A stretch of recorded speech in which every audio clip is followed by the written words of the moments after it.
Hello, this is a video to run through the putting the violin up onto our violin shelf activity that we did.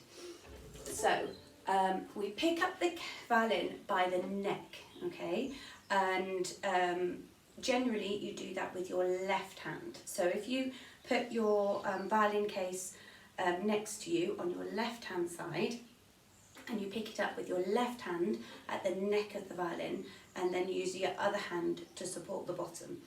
The temptation might be to pick it up here by the bridge or by the strings or by the fingerboard, but the most secure place is to give it a nice firm grip around the neck, okay?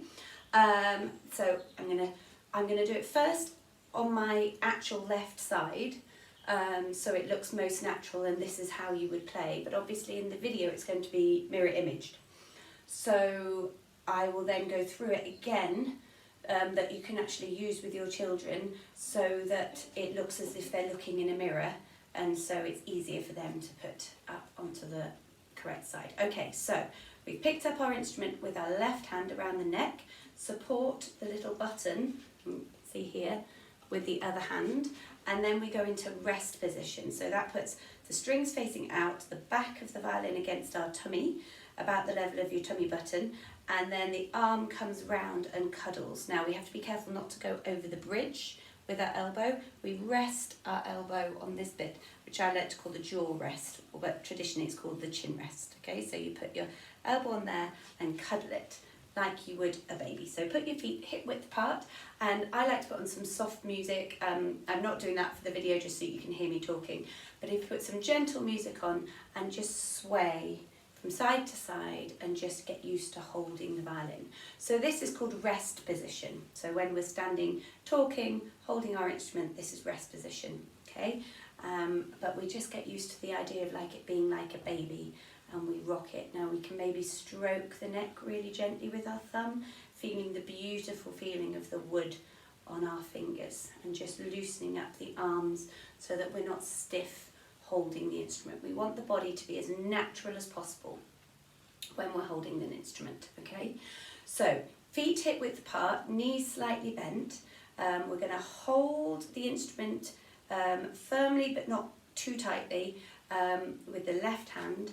Right hand comes to the button and we whoosh it up high.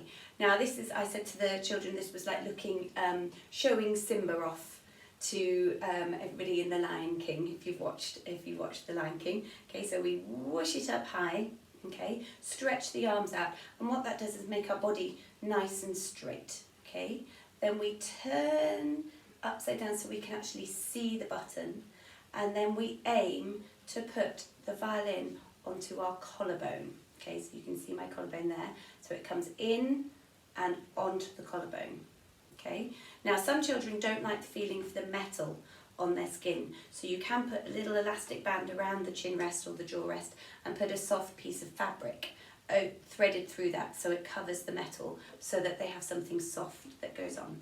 So we're just going to go through that again. We have knees bent, hold it with the left hand, other hand comes to the button, whoosh up to the sky to get a nice posture, turn it round, and then we bring it down and onto our collarbone. Now you notice how as I come down I'm not moving away or edging or turning my shoulder or everything. We have to try and keep our shoulders down, looking straight forwards. This comes in and the neck stays straight, and the body tries to keep as normal a posture as possible. We're not adapting ourselves for the violin comes in and onto our violin shelf. Okay. Now for a bit of security, use the other hand to just hold the instrument up. Grown-ups, you can hold the scroll for the children as well, so that they don't feel like they're going to have to move their body to try and keep the violin safe. If you want to put lots of cushions on the floor, again, so that they're not worried about dropping the violin. So bring the other hand in to hold it, so that it's like floating in the air. Grown-ups, you can support the scroll. And then just give this arm a little waggle to make sure that the shoulder isn't coming up and that we haven't got anything locked. So then we bend the arm and come in and we rest the violin on our thumb there. So we want the violin to feel fluid and like part of our body, not something that's rigid that we have to hold. So if we just do little circles They might not feel confident to take the hand off yet, but if we just feel that weight of the violin on that thumb, and then we imagine we've got a tiny little hamster in here, we rock the arm back and forward. So again, if you're looking at my shoulder, the shoulder's down, and we're just rocking underneath the violin, releasing this muscle here, okay? And then we're going to have a go at tapping either side of the fingerboard. So if I come in a bit closer, you can see my fingers go right over, so the elbow comes under, tap, tap, tap, elbow swings back, tap, tap, tap, elbow comes under, tap, tap, tap, elbow goes back. Now this is quite tricky, there's lots going on. We're moving our arm, we're moving our fingers, and the temptation will be to sort of force the movement. We want it nice and gentle and swingy, hence trying to put some nice gentle music on while you're doing this. Okay, and then the other one is, so we call this high jump, swing a hammock, high jump, and then we've got long jump, which is going right to the bottom and stroking up the neck. And if you look at my thumb, we're aiming to have, I mean, it's very approximate at this stage, but we're aiming to have the nail of the thumb sort of in line with that back bit. So we just really gently and smoothly stroking the violin with our fingers on top.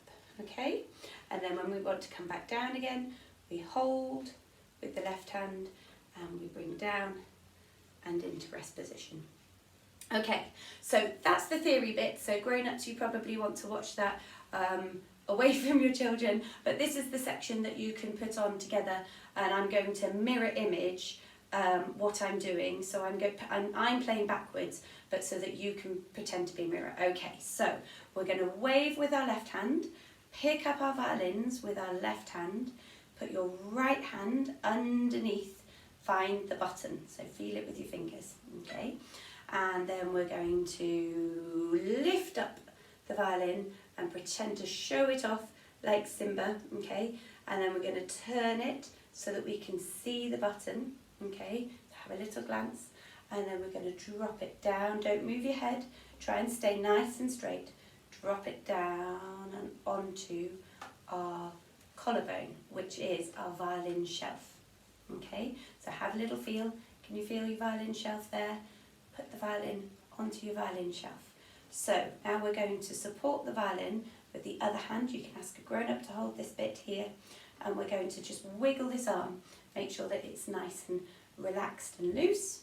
And then we're going to bend it at the elbow, and we're going to put our thumb underneath the neck of the violin, right next to the body, and we're just going to gently bounce the scroll of the violin. Okay, now we're going to rock our arm forwards and backwards like a little hammock. Imagine you've got a little hamster in your neck. You want to lull it to sleep. So we're going to rock it really gently, and then we're going to wiggle our fingers, give yourselves a little wave, and we're going to tap, tap, tap, tap, tap over one side of the fingerboard. So that's my black bit here, it's the fingerboard. Tap on that side, tap on that side, tap on that side, tap on that side. Make sure you swing your elbow to get your fingers over that high jump, and then we're going to stroke down and back. And I'm going to turn around so you can see my thumb stroking the neck of the violin.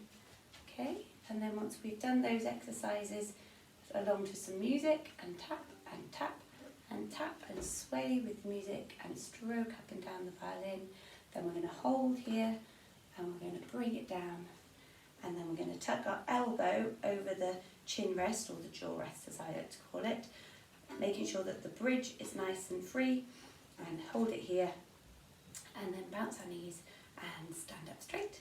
Brilliant. So that's how to put our violin up onto our violin shelf. Remember, it's your left hand and your left side, but I was just doing it the opposite way around so that you can use me like a mirror.